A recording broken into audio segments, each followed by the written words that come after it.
ગુજરાત 18 લાઈવમાં આપનું સ્વાગત છે।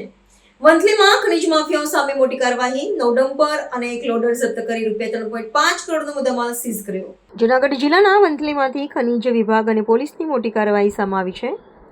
રેતી ખનીજનું બિનઅધિકૃત રીતે રોયલ્ટી વગર, પાસ વગર પરિવહન કરતા 9 ડમ્પર અને 1 લોડર સહિતના વાહનોને ઝડપી પાડવામાં આવ્યા છે। અંદાજે ₹3.5 કરોડના મુદ્દામાલ સાથે તમામ વાહનો સીઝ કરી આગળની કાર્યવાહી હાથ ધરવામાં આવી છે।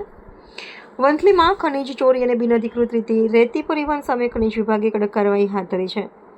ખનીજ ખાતા જૂનાગઢની ટીમ, રોયલ્ટી ઇન્સ્પેક્ટર જયદીપ ગેડી અને સાગર ચૌહાણ, વંથલી પોલીસ તેમજ સિક્યુરિટી ટીમ દ્વારા માણાવદર રોડ ઉપર ચેકિંગ કામગીરી હાથ ધરવામાં આવી હતી। ચેકિંગ દરમિયાન રોયલ્ટી પાસ વગર રેતી ખનીજનું વહન કરતા 9 ડમ્પર ઝડપાયા હતા। ઉપરાંત ગેરકાયદેસર ખનન પ્રવૃત્તિમાં ઉપયોગમાં લેવાતું 1 લોડર પણ સીઝ કરવામાં આવ્યું હતું।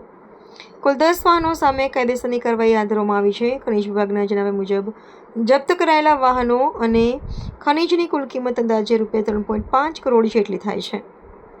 કમિશનર ભૂસ્તર વિજ્ઞાન અને ખનીજ વિભાગની જોગવાઈ અનુસાર તમામ વાહનોને વંથલી પોલીસ સ્ટેશન ખાતે કસ્ટડીમાં રાખવામાં આવ્યા છે। હાલ સમગ્ર મામલે વધુ તપાસ ચાલી રહી છે અને ગેરકાયદેસર ખનન તથા પરિવહન સાથે સંકળાયેલા જવાબદાર લોકો સામે પણ કાર્યવાહી કરવામાં આવે તેવી શક્યતા વ્યક્ત કરવામાં આવી રહી છે।